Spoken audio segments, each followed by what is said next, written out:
Hello, I'm Kang from Jeonnam National University. I'm glad to present our paper, The RayHand Navigation, a virtual navigation method with relative position between hand and gauge ray. For natural and intuitive interaction in virtual reality, many researchers have explored using body parts, such as gaze, hand, or torso as input modality, without any additional devices. However, relying on single input modality presents significant limitations. For example, gaze has the Midas touch issue that simply looking object causes unintentional movement. And hand typically required additional device for speed control and conflict with hand object manipulation. Torso has issues of requiring additional tracker for tracking torso and causing physical stress on the body due to the leaning pose. To overcome these challenges, recent studies have investigated combining gaze and hand inputs for object selection and manipulation. However, to the best of our knowledge, there is no research on combining gaze and hand interaction for navigation. So in this work, we designed a novel navigation technique named RayHand that combines gauge ray and hand interactions. In our RayHand navigation, user can start or stop the navigation and control the speed and direction. Here is how it works. Before starting navigation, the gauge ray is updated according to user's gaze direction. This gauge ray allows the user to decide the initial direction of the navigation before navigating. When the user places a hand on the gauge ray, the navigation starts. And the gauge loses the control of the gauge ray, but the hand takes the control of it. This switching of input modality for controlling the ray is for solving the Midas touch issue, decoupling the navigation and looking around activities. After navigation starts, the user can control the navigation speed and direction by moving hand.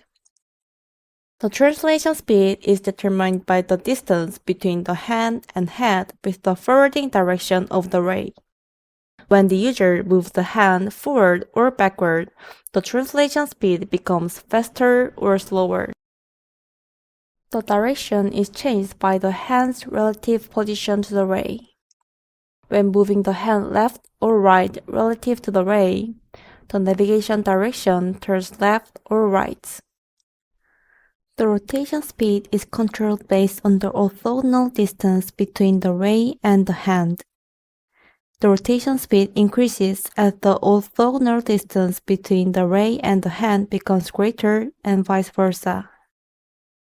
When the user makes a fist or simply holds down the hand, the navigation stops.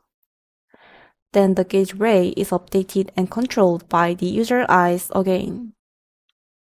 This navigation resolves the Midas touch issue because the gaze input does not control the speed and direction after initiating navigation.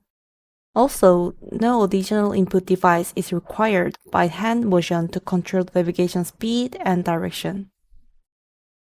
To evaluate our RayHand navigation, we conducted a user study comparing to two other navigation methods, head-hand and torso-leaning navigation. The main difference among the three conditions is the input modality.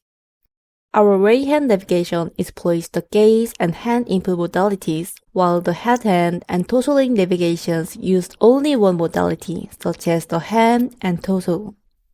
All these methods allow users to control both speed and direction, and support the decoupling of looking around and navigation activities, because we adopt hand and torso modality to control the speed and direction of our navigation. With the head-hand navigation, a user can translate at the head-to-hand direction, and its speed was calculated according to the distance between the head and hand.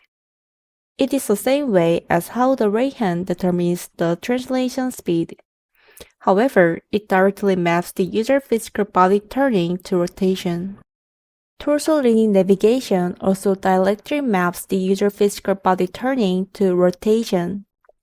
But torso-leaning level controls the translation speed. The task was navigating to the destination without bumping into the walls while counting horses on the field. And we conducted 2 rounds of user experiment to investigate the learning effect of 3 navigation techniques. To compare the proposed RayHand navigation, we measured the following variables: total navigation time and total distance, average speed, the sum of head rotation and position change, the number of times bumping into the wall, and incorrect horse counting. Also, we measured mental effort, task load, usability, simulator sickness, and user experience. In subjective measures, the 3 navigations have OK or higher levels in usability. However, the RayHand and hedonic navigation were better than the torso-leaning navigation in terms of usability, task load, mental effort, simulator sickness, and user experience measurements. Notably, the RayHand navigation supported higher hedonic quality. We also observed that the RayHand navigation showed a significant learning effect between the first and second rounds in all subjective measures except the usability. From an objective measure, the RayHand navigation had significantly less head rotation in both rounds, and the hedonic navigation had significantly less navigation distance.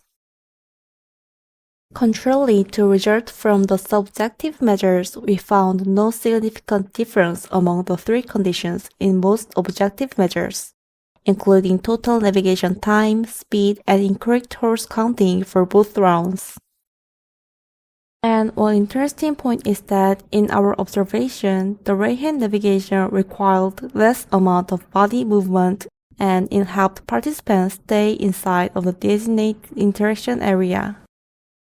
But the hedonic and torso-leaning navigation had a significant issue of participants accidentally leaving the area.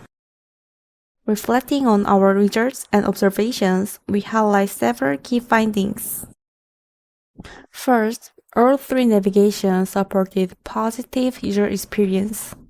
This was verified by the OK or higher level of usability and having similar results in the completion time, speed, and incorrect horse counting. We attribute this result to the user having full control of the speed and direction while decoupling the looking around and navigation activities. Second, the RayHand and hedonic navigation served better user experience compared to the torso-leaning navigation. In torso-leaning navigation, the physical demands associated with the leaning pose significantly detracted from overall user experience. Third, the RayHand and hedonic navigation had their own benefits compared to each other. The hedonic navigation supported effective control of the translation direction, which helped participants shorten the navigation distance.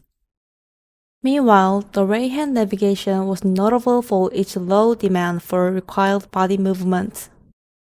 According to our observation, not having any stepping movement is crucial to keep the user inside the small designated area. These benefits could increase the practicality of the RayHand navigation because most rooms do not have large empty spaces. Interestingly, in our RayHand navigation, even though user physical movement is different from the viewpoint movement, it had less simulator sickness compared to 2 body rotation navigations. This may be because of balancing themselves when turning physical body, and this process while wearing a HMD might feel dense and cause simulator sickness. Another strong point of the RayHand navigation was high hedonic quality. The gauge ray is not a real-world component, so using it in the interaction might influence hedonic quality. Last, the RayHand navigation showed a significant learning effect. Participants initially felt unfamiliar with hand control using the relative position between the hand and ray because the ray is not in the real world and hardly experience this kind of navigation. Nevertheless, participants learned it very quickly, and once getting used to it, they felt convenient with low amount of required physical demand. In summary, we introduced a novel VR navigation technique named RayHand navigation, which combines gaze and hand interactions. It supports both speed and direction controls by relative position between the hand and gaze ray, while decoupling looking around and navigation activities. For more details, we encourage you to refer our published paper. And with that, I would like to close and thank you for your attention.